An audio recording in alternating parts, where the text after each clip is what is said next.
Hi there, welcome to the series where we create Fiverr inside WordPress using purely Elementor and JetEngine. So in this video, as compared to the previous video, we were able to create orders right off the specific page, and we just created a couple of orders using this just basic form, and with the help of this basic form, the orders are being created in this specific CPT. Now the next step of this series is to make sure that the right information or the right set of data is coming into these orders, because if I'm going to show you, you can see here the only thing is we are having requirements and click on place my order, and there is nothing more than that appears right here. This is kind of a little bit, I would say, a bummer. It's really less information, and we cannot take this information, or let's say any information that has been added to each order, and take it and present it to you in on the seller dashboard. So that's the thing we want to do today. In this video, what I'm going to do is if I click here, and you can see here that this is the individual gig, and this gig has a lot of information, like for example, how many revisions are supported. Then there is the basic, per tile pricing and their description, and at the same time then there is the delivery time. So that information is also there, and then I think that's pretty much it. Other than that, there could be more information feature, but the goal here is that to send this information from here to these orders pages with the help of this form. And let's do that right now. Now here in this form, we are going to use a bunch of hidden fields, and the hidden fields are going to store the data, and then we are going to use the mapping. That way it can be sent to this order area. Now here we can see here that seller ID and buyer ID. So these are kind of like saving the IDs of the buyer and seller, and these are numbers. So what we are going to do is right now get the names or usernames of the seller and buyer as well. So what we are going to do is I'm going to add some hidden fields. First is going to be buyer underscore name. So the buyer name is going to be a current username, and I'm going to explain this later on. I'll duplicate this again, and I'll call it seller name, and this is going to be current post author name. Now the difference here is that in the first list of fields, like for example current post, current, yeah, up until here, what happens is that every sort of dynamic data is appearing or can be captured is related to this specific post, which is the gig. But below that, it's all about the current user, and the current user is going to be the buyer who is going to be logged in user. So that's how it works. So here it's going to be the current username. Okay, sorry, the current post author name. Yeah, that's it. Seller name is the author name, buyer is going to be the current username. Perfect, that's done.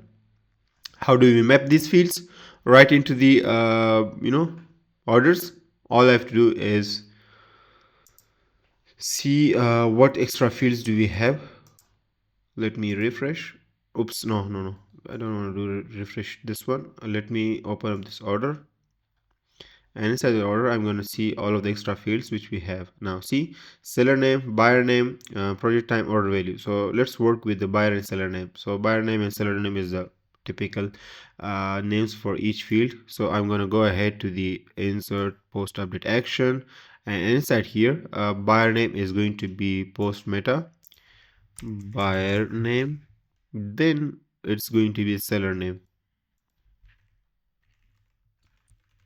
Now the next set of information is also quite crucial, and that is going to be the order value.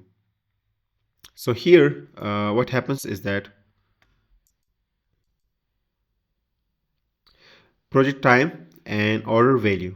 So I'm going to add another one. I would call it delivery time, or we can call it project time, it's up to you. Now this one is not having the field or the value I'm looking at here in this area or in this list. What I'm going to do is click on manual input. Now inside the manual input, what what option do you have is all you have to do is click on the block, which is going to be the individual field, and here the default value can be changed. So the default value, I'm going to click on this dynamic thing and click on post, then I'll click on current post, and then I'll click on post meta. So my goal here is that since the user is going to be on this specific gig, which is called the post, and it has to take out the information of what exactly I'm looking for. So let's go with the basic tier price. See? And that's the post meta that is going to be saved here. That's it. I'll click on update, and that should be added to the order value. So I'll go ahead to the mapping again, and here I'm going to add this to order value.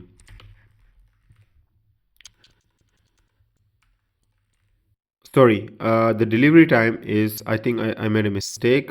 Instead of, it should be set to the delivery time. Yep.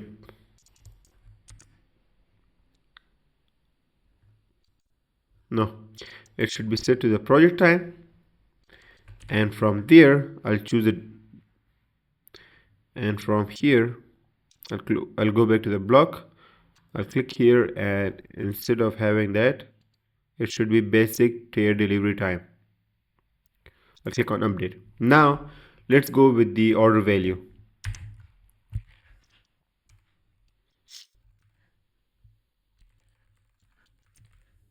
Now the order value is going to be like, what's the price of this order? So in here, I'll click again, manual input. We'll go back to the preset again, click on post, choose current post, click on the post meta, and here I'll choose the basic tier price and save this. I'll click on update, and that's it. The final thing is that I'm gonna go ahead to the insert update post action, and if I come here, order value has to be set to I'll just do a final check as well, order value, that's it, order value, that's it. So here the data is accurately being sent there, that's not an issue. I'll click on update, and that's done. So most of this essential information is being sent out. Now let's do something that are requirements. Now here the requirements are like, for example, what do the user or let's say, you know,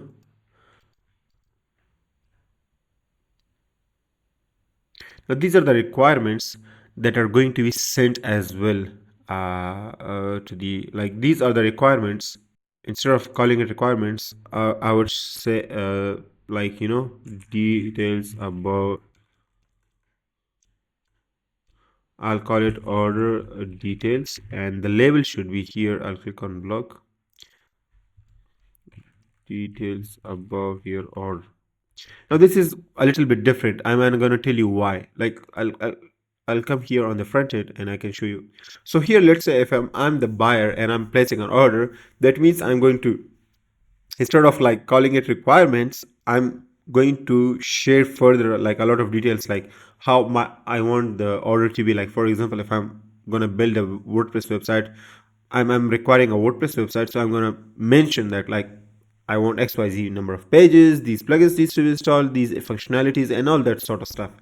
The requirements are something that are going to be shown later on to me, or that's how it should be. If there's something else that the seller wants me to see and show to the buyer, that has to be also sent out. So here I'm going to add another field, and that is going to be for the requirements. So hidden fields, order underscore requirements. Now this has to be manual again. I'll click on the preset. Here I'll click on post, current post, and then I'll click on post meta. Here we can see it's the requirement. So we are feeding this information right here into this header field, and then we are sending it back to the gig order. So I'll click on this, and where's the gig order? So this is already coming in as requirements. So I'll remove this one as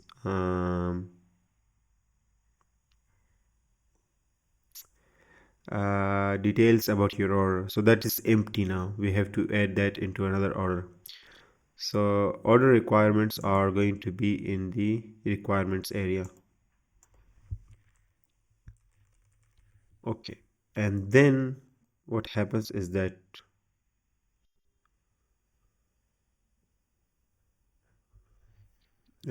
there has to be also, I need to add another field inside the, this is the meta boxes, and there has to be another field added as order details. Order details. Now these order details are going to be submitted by the buyer and it will be shown to the seller. That's it. Order details. I'll click on update meta box. Now the order details has to be sent as well. So details about your order. I'll choose post meta and I'll call it order details. Yep, that's how it is. Now there's one issue that I'm experiencing right now, and the issue is that here I've used optional thing that like basic, standard, premium. Like when you can click on any option, and that way your whole order, or let's say JetFormBuilder order, is customized that way. Let's say, or the this information which is like dynamic, you know, this information is automatically sent to the order based on these options. This is kind of a little bit complicated, and it's not, there is not an easy or straightforward way to make this happen. Like you can, a user can click this one and the price is automatically, the 200 price is automatically selected with this time and stuff like that. Yeah, there might be a possibility, but I'm not aware of that, so I'm going to make my approach different compared to how this is. So I think, in fact, what I would do is I would replace reorder this whole order form into these tabs, because that way the user can easily select which, you know, especially like which you know, form they want to use for which specific order. That's up to them, but that's how I'm going to be because of the limitation. I'm not sure it is going to be that way, but it's complicated right now. There is no easy way for it. Now that's done. So what information are we sending right now is that with this update, we do have buyer name, seller name, delivery time, order value, and order requirements. This is great. Another thing is that delivery time is also done. Description. Yeah, we don't need that description because this description is not required at all. Let's go back to the gig details page. Revisions as well. Okay, revisions. We need revisions data as well. So inside the order detail, do we have revisions? Let's make sure.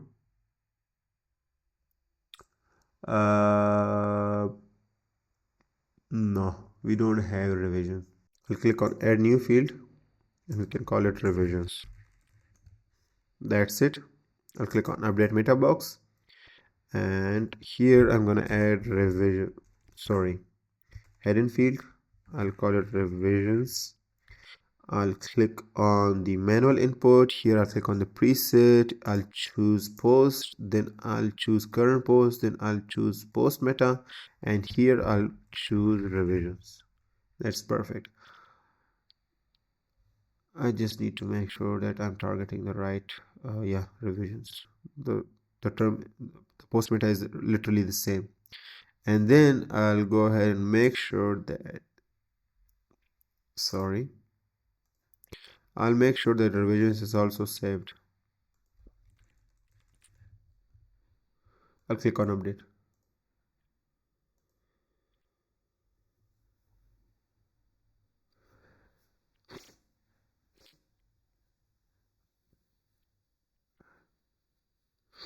Okay, what else do we want? Revisions delivery time is done.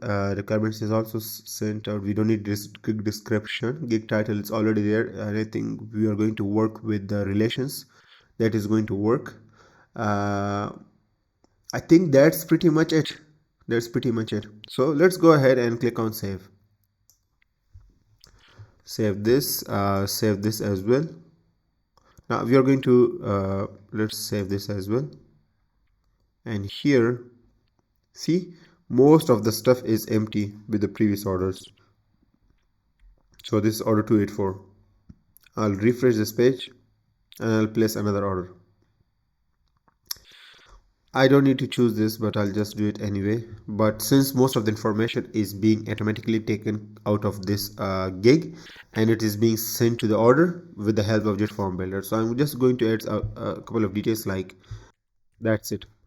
I click on place my order. By default, it will choose the $100 thing, and I'll go ahead to the orders as well. You can see the order will be created, and if I open it up, you can see most of the information will be put in. Yeah, buyer name is admin, seller name is admin, because I'm just doing test orders. Project time is 15 days. Order value is $100. Order details is like this. Revisions 5. Perfect, it's all good.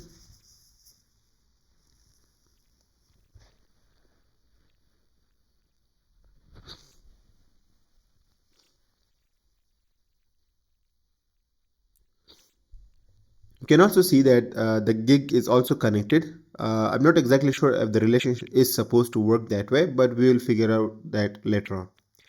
Now this is great. Now here, what happens that whenever we are submitting this form, it refreshes the whole page, and it also creates this URL kind of stuff. So what I'm going to do is I'm going to change this whole thing. I'll click on Ajax. So Ajax is a kind of thing like you just simply, it will do it in real time and show me the success message. So that's the thing.